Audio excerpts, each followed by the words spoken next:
aime la grâce, aime la grâce, aime la grâce TV, aime la grâce TV. Voilà. S'abonnez-vous, s'abonnez-vous, s'abonnez-vous massivement. Awande masolo awande bana poto bazo pesela. Awande nyonso ezali.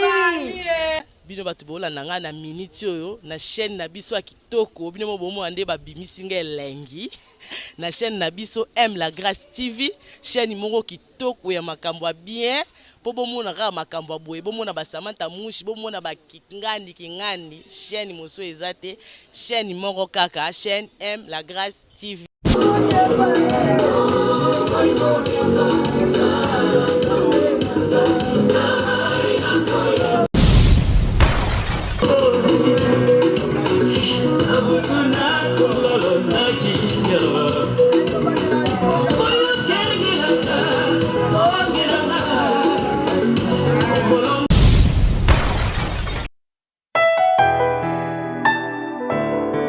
Oh, les œuvres de la mort. Liwa et Komissa Batonso sous la référence. Parce que c'est Katana à cause de Liwa. Papa Koufi, un akosongaï. Parce que Kanga Bango Bandoki à cause de Liwa. Oh, la mort.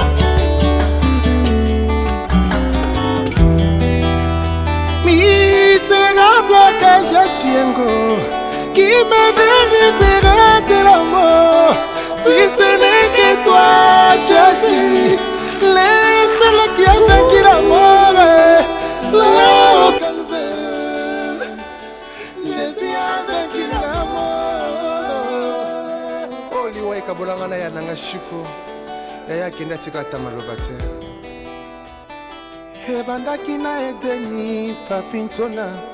Tango nzamba kelaki Adamu alobaki na ye alia mbuma te amaliaki se mbuma ye yango nde liwa ya na mokili ya seo liwa azangisa bato nde ekimia yeko liwa azangisa bato esengo anga natuna nga na nani liwa apesa basusu kombo obango bakanaki nti yaya alors ça se va bien à ma belle.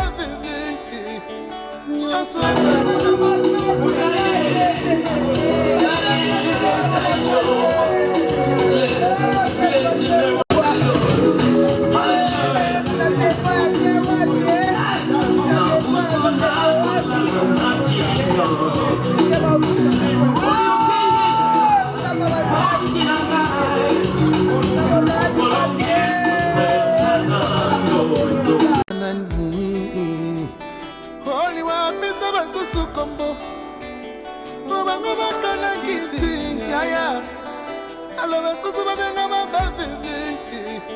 Nyaso kaka seliwa Yeko ngazanga ya mungu Liwa zanga tolerance ya Azo kisinge motema na ngai Liwa tubingande likonga na motema na ngai yo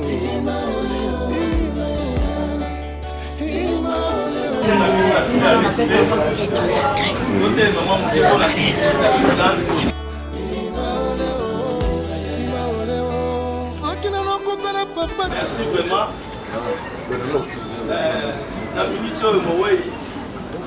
Ça déjà, Pembe, Nitiga, Nuké, Bakouko, Fan.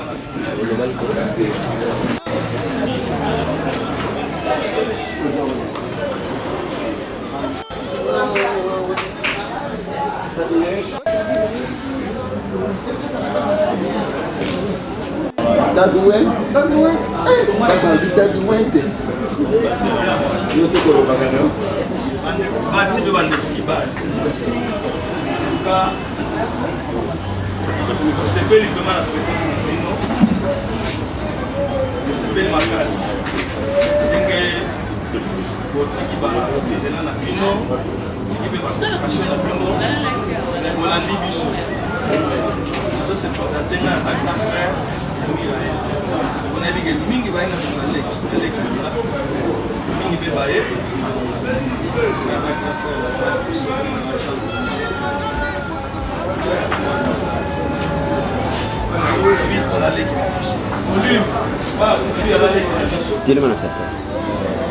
belaki bela moko ya négligence anyataki sete ntango anyaki sete anéglige na ye kaka bachene akilenge na ya moso abeti molongo na ye azomonaka donc ekoleka kala mingi te tetanose eyaka te ye matiete na motema ndenge atiki biso akufi na age na 41 ans atiki 2 enfants na mwasi na ye atiki 2 enfants na mwasi na ye na nzela na biso nyonso akende ka malamu eloko ya motu yao nasengi bino merci vraiment merci mpona mokolo kosali olandi biso nde bible elobaki epana pena na kolanda esika bato bazolela te esika bato basala te présence na bino tonetesinga kombo ya bible esala kombo na maaka nzambe apambola bino mingi nde boyawa toparake mwa mai na mai oya okutana ngata mwa ches betikala wakutana peka na mai eli matanga eza na mote bino mobilitima mboka te eza toya bana na bana kaka kozwamo eloko ka esili ezaki nzela kozongi esika na biso esika ka ovege nzambe akabola